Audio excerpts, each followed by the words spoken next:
Spoiler alert for all of you who have not yet seen The Falcon and the Winter Soldier. It is a new show on Disney Plus. Not a big fan of Disney Plus for a lot of reasons, but I ended up buying a year subscription and then canceled it, but I still have it. I'm really glad I watched The Falcon and the Winter Soldier. The gist of this story, my friends, is that a show the left thought was going to be woke turns out to be extremely anti-woke, and now they're all mad about it. I love this. Now, you may have seen the stories from many conservatives and anti-woke commentators saying The Falcon and the Winter Soldier is too woke. Even I said that.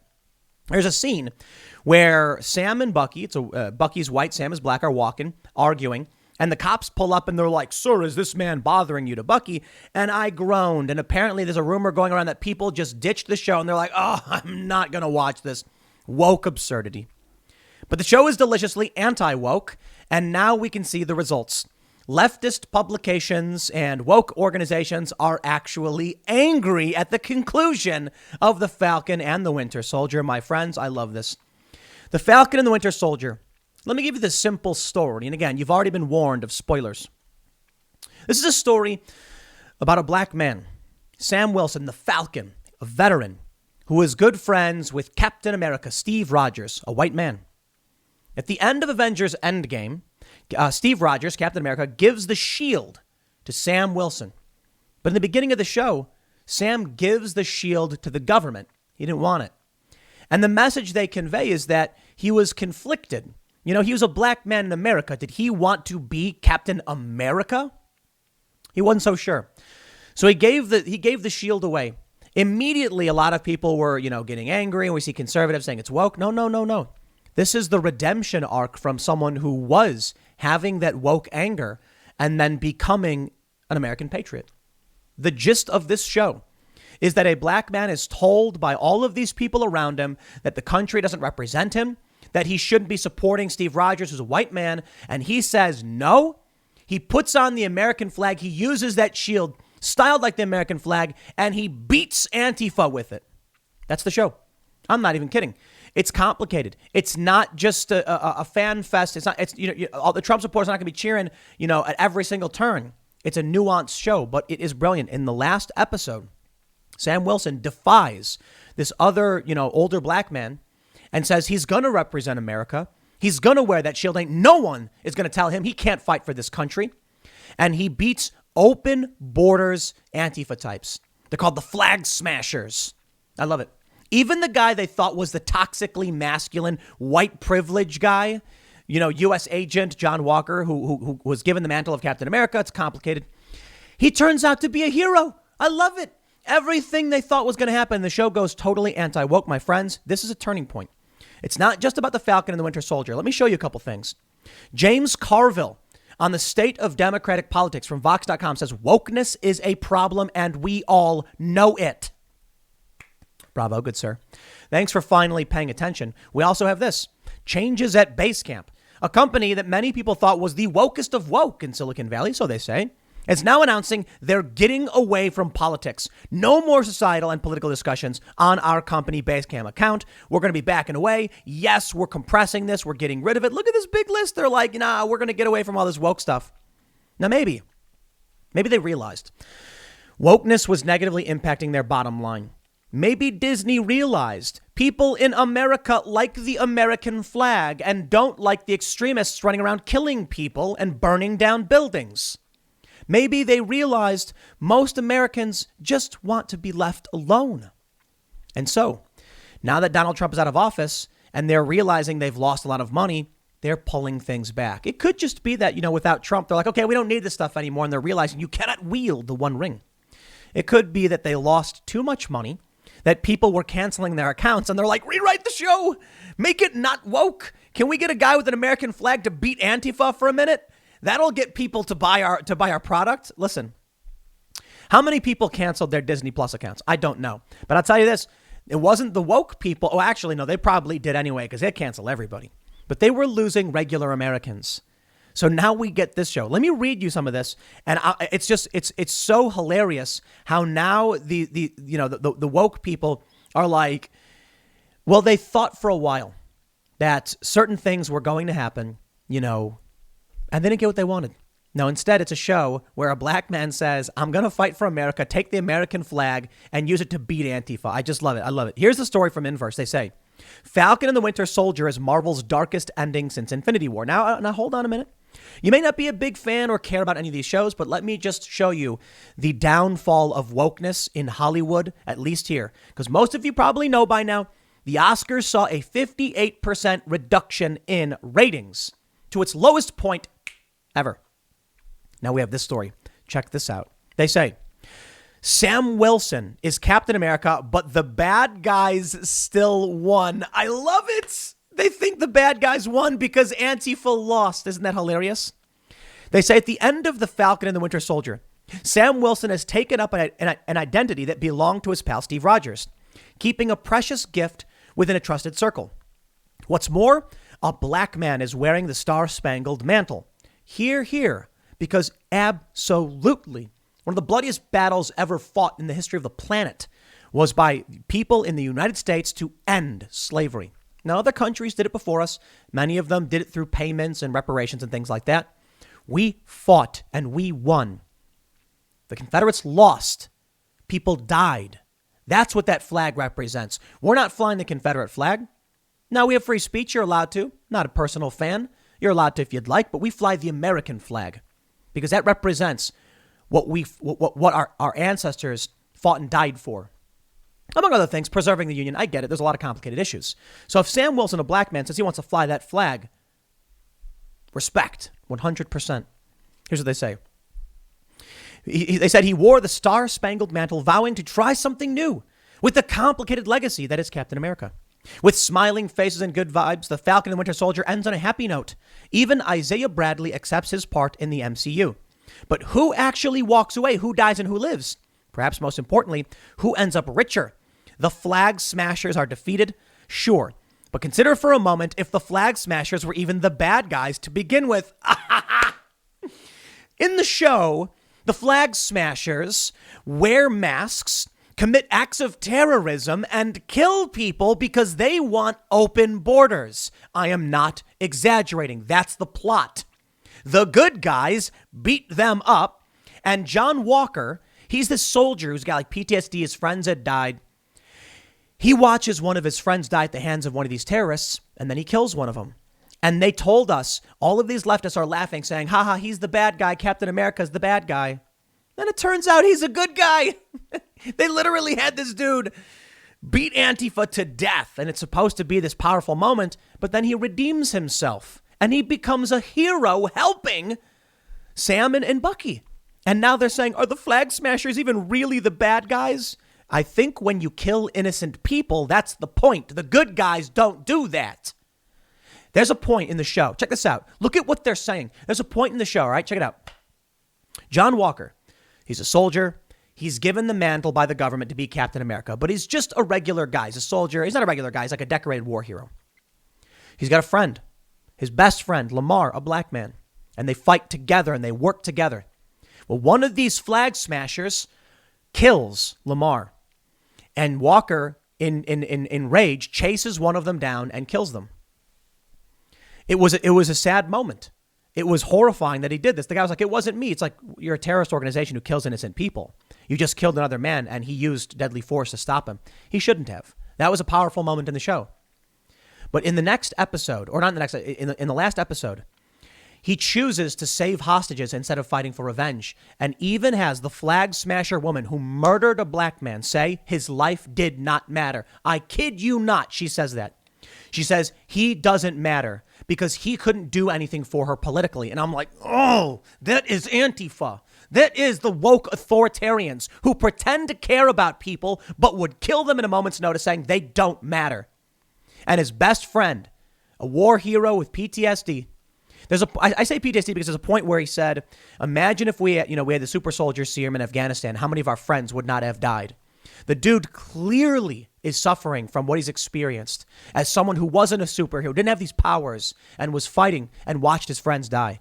The Flag Smasher killed his friend, a black man, and said his life did not matter. You mean to tell me you think they're the good guys? Nah.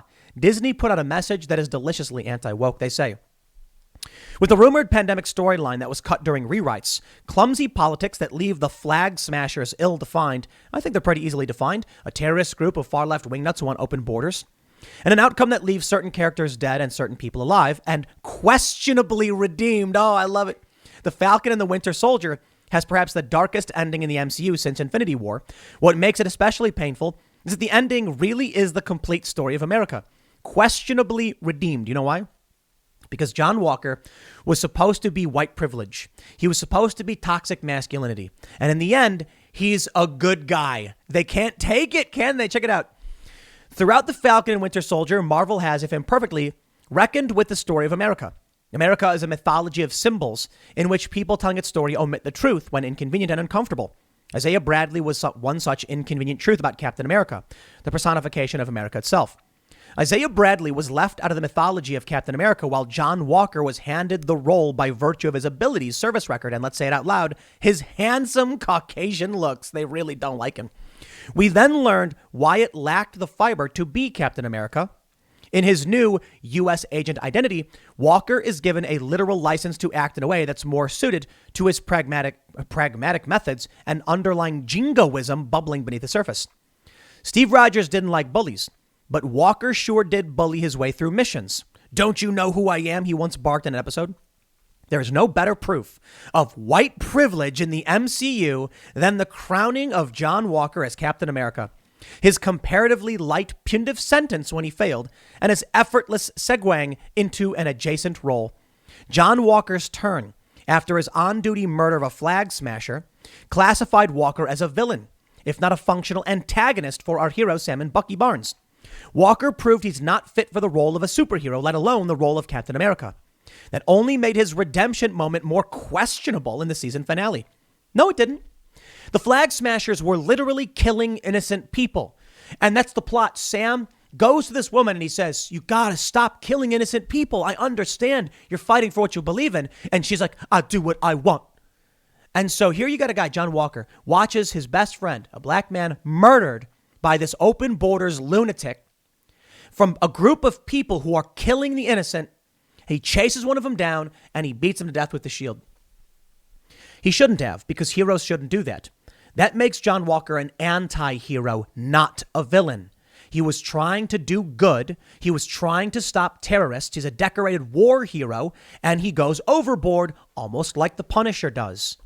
It's not necessarily a redeemable quality. The heroes we look to are the ones who won't cross that line. Batman, Superman, and most Marvel characters. They try to subdue the villain.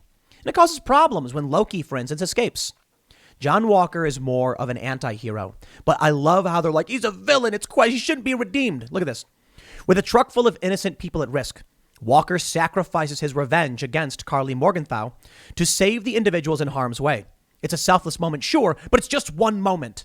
It's also a powerful demonstration of the MCU using typical superhero story beats to whitewash Walker of his very clearly defined poor moral character.